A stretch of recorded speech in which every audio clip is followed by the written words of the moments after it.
Today on the Morning Edition, it is PFD deadline day. If you haven't submitted your application yet, you will want to act fast. What you need to know before the clock runs out. And in Thailand, rooftop pools turn into waterfalls as a powerful earthquake rocked the region. The latest on the quake's impact and survival stories. And later. He's there at the top of the hill, between the two bridges, silhouetted against the limpid sky. You're making this up. You could have a point. Hollywood heavyweights Bill Murray and Naomi Watts, they team up for The Friend. It's a film based on a true story of love, loss, and friendship as the Morning Edition starts now. Good morning, everyone. Thanks for waking up, joining us here on a Monday. Last day of the month, of course, PFD deadline going into April 1st tomorrow. Yeah, we are waking up to some snow showers through the interior. Here across South Central, still sitting up under that sunshine that we will see throughout the afternoon hours. And we've got those temperatures waking up near freezing. We are going to see another nice day anticipated across the region where we could see parts of South Central warming into the upper 40s and potentially even some lower 50s throughout the afternoon. But it is quiet across South Central, not expecting anything throughout the afternoon hours as we are going to hold on to that sunshine, but you can see snow falling through the interior. This is the best chance of snow that we've seen for Fairbanks and surrounding locations since about early March. So we're going to continue to hold on to this chance for some snow here over the next couple of days where we could see some decent accumulation. Anywhere from 2 to 12 inches looks possible. Of course, higher amounts as you head south out towards the Alaska range. That's where we could see the potential for up to a foot of a snow accumulation. Blowing snow and areas of wintry mix will also be a concern throughout the afternoon hours and early evening today as we do see those temperatures warming back above freezing. We're currently sitting in the teens and the 20s across the interior, 23 in Denali, 20 degrees in Delta Junction. As you head out towards Eagle, we've got that temperature sitting at 3 degrees this morning. Those temperatures throughout the afternoon hours, again, will steadily warm. We'll climb near or above freezing later this afternoon. That's where we're going to be watching for some areas of wintry mix embedded throughout the afternoon hours for parts of the interior. So be prepared for that, as that will lead to some hazardous road conditions at times. So coming up in my full forecast, we've got more on that snow, how much to expect, and we'll see some of that heavier accumulation. Spring weather remains for the Gulf Coast region, and a change in the forecast. We've got temperatures warming nearly 50 degrees warmer for areas along the slope compared to this time yesterday. I'll have more on that 7-day forecast for you coming up. If you haven't applied for your permanent fund dividend yet, the deadline is today. Online applications will be available until 11:59 p.m. PFD offices here in Anchorage and Fairbanks will be open to the public today to collect applications from 9 a.m. until 4 p.m. However, the phone queue will not be open. In Juneau, office staff, they will be available for paper application pickup and drop off on the 8th floor of the state office building. PFD applications received or postmarked after March 31st are late and will be denied. And today is Seward's Day. It commemorates the signing of the Alaska Purchase Treaty on March 30th, 1867. Seward's Day falls on the last Monday in March. Secretary of State William H. Seward arranged for the U.S. to purchase Alaska from Russia at a cost of $7.2 million, or about 2 cents per acre. This is a legal holiday in Alaska, which means state offices are closed with the exception of the PFD offices that we just mentioned earlier. That does include the Alaska court system, Anchorage municipal offices, and there's no People Mover bus service today. And a tribal corporation is working to reduce reliance on fossil fuels by installing solar panels in the region. The village of Solomon previously installed a solar array of 21 panels and hopes to install 9 similar arrays in the next several years, an approximate total of about 200 panels. The project is part funded by grants from the EPA, which were frozen for about a month, a cause for concern among some of those in the village. Now they've regained access to the funds and are moving forward with the project, hoping to offset high fuel costs for families in the region, many of which rely on diesel and wood to heat their homes. It's creating a lot of, I would say, yes, security, and then the resiliency. And then it's helping the households because it's already such a high cost. And I think that it's reassuring households that that they are going to live a little bit more of a quality lifestyle, not having to spend $800 a month on heating fuel. Tribal representatives traveled to D.C. last week to meet with Alaska's congressional delegation, as well as members of the EPA and the Department of Energy to discuss this project. Johnson said she's still concerned about the status of the funding and hopes to better communicate with the federal government the energy needs of their village and others that are in the region. Well, a new bill is under consideration in the Capitol to increase funding to early education services. According to the Alaska Beacon, Senate Bill 93 would boost funding for school districts that are currently enrolled in early education programs under the Alaska Reads Act. That program supports early literacy for pre-K through third grade with the aim to improve reading.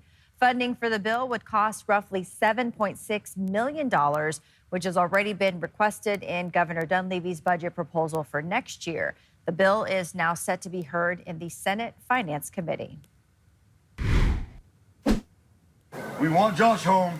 No matter how he comes home, we want him home. An urgent plea to the public from family, friends, and the community that are coming together to spread the word about a man who's been missing since early March. 40-year-old Tony Mac Kronos, or Joshua Kronbach, before a recent name change, has been missing since March 6th. The Anchorage Police Department officially calling Kronos a missing person as of March 13th. Neighbors and family of Kronos say his home stopped appearing active, leading his parents to check on him and noticed his door had been kicked in and Kronos' wallet still inside the home. Since his disappearance, loved ones have put up his poster all over Anchorage, Eagle River, and the Valley. Dee Dee Barnes, a friend of Kronos, says her parents have even taken the poster as far out as Big Lake Willow. Their next step is a fundraiser, which the group hopes to offer as a reward for information, in addition to potential search and rescue costs or funeral funds. We just want any kind of answers, and anything's better than nothing at this moment. I know that the department's working really hard to investigate this case, and I don't want to jeopardize that. I just want to make sure we bring in awareness for the community to know that he's out there somewhere. The investigative team has this, the other authorities has this. That's out of our hands, but what we can do for them is raise awareness, keep the community involved, and keep it on the forefront of everybody's minds, because if we stop talking about this, the community's going to stop talking about this. When asked for more information from the disappearance of Kronos, a spokesperson with APD responded saying there is an active investigation, and to maintain the integrity of the case, no further details will be provided at this time.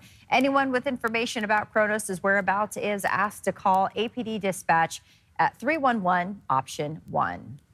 And a man is lucky to be alive this morning after being rescued over the weekend. On Sunday, several agencies responded after a man took a tumble off the edge of a cliff. AFD says he was walking with a friend and their dogs when he realized his dog was missing. While looking for Xena over the edge of a cliff near Point Warrenzoff, a branch that he was holding snapped, sending him over the edge. They were able to go on scene and get everything secure and stabilized. They were able to go down the cliff, make access to the man, get him safely lowered down to awaiting personnel that were able to whisk him away to the hospital. Then they were able to turn their attention to the dog. We had an animal control officer on scene that fortunately had some treats, and that kind of greased the skids with the dog to allow us to get the dog secured and also lowered down to the beach below. Peter says this serves as an important reminder to everyone on the coastal trail to stay on the trail, and if you do get into a situation and need rescue, to call for help. Well, coming together to combat hunger in Anchorage on Saturday was the third annual Empty Bowls sale. Preparations for the big day started a few weeks ago, where teams worked to create almost 400 pieces of pottery. Organizers say it's been great to see the event grow over the years, and if it continues, they may need more space for all the pottery. I think the last year we had around 300 bowls. The year before that, it was a much smaller event. And every year it seems like the crowd is getting bigger, so we might have to get even more space. All of the funds raised go to Beans Cafe to help fight hunger. Coming up, the death toll continues to rise after that massive earthquake in Southeast Asia. The latest on the tragedy and the foreign help that is now on the way. Plus, shocking video shows pools overflowing from high-rise buildings after Sunday's massive earthquake. For the first time in quite some time, a decent shot of snow pushing through the interior and will stay the next couple of days. I'll have more on that, but first at sunrise, 7:24 in Anchorage, 7:09 in Fairbanks. Your full forecast is next.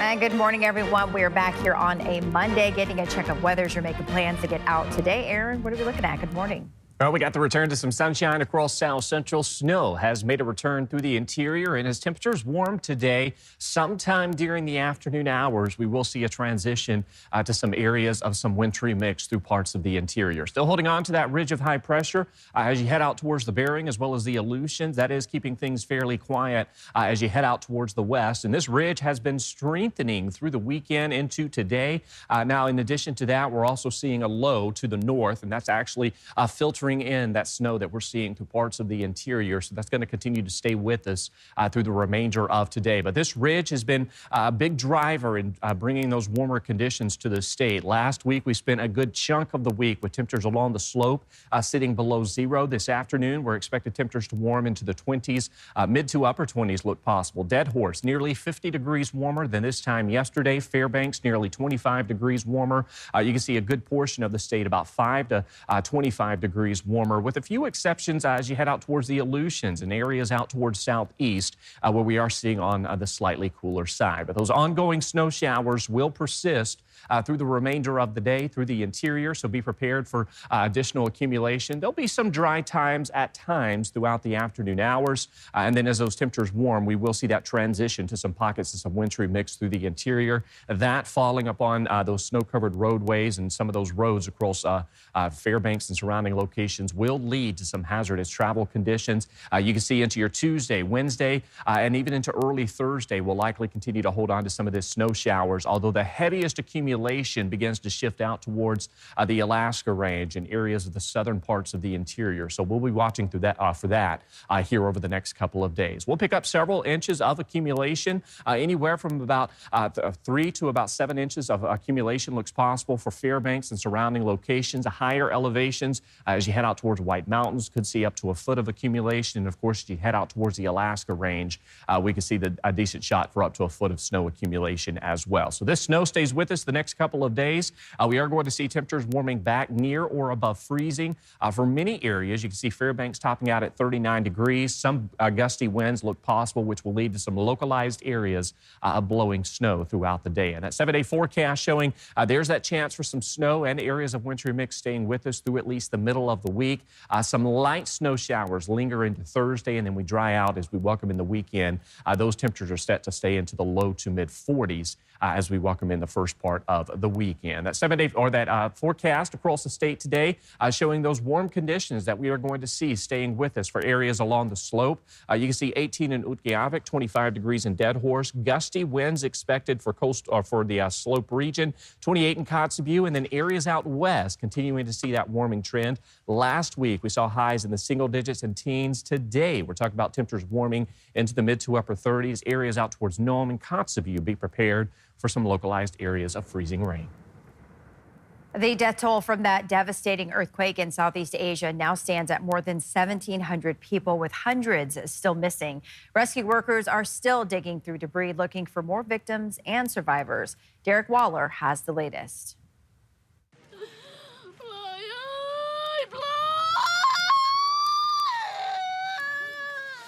Desperate screams from the mother of a missing construction worker Sunday in Bangkok, Thailand.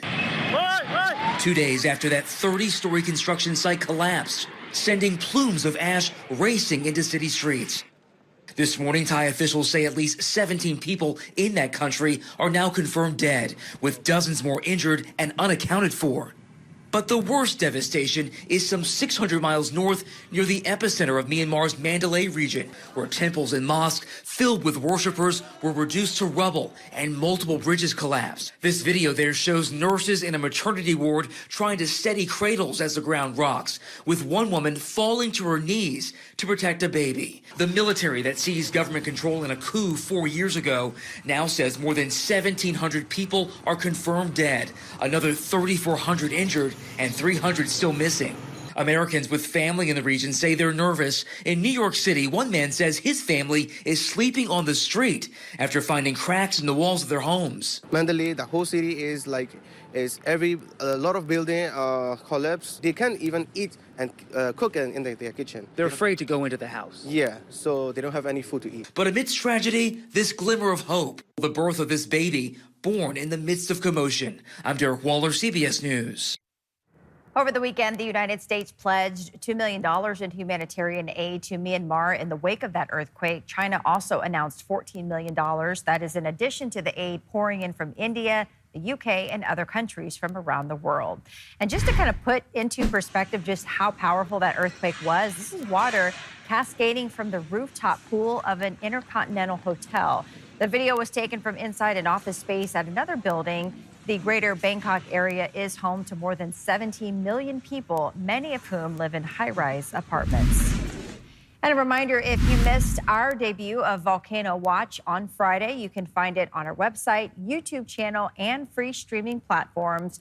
We talk about the history of eruptions from Mount Spur, the science behind this latest advisory, and sensible ideas on how you can prepare now for this likely eruption.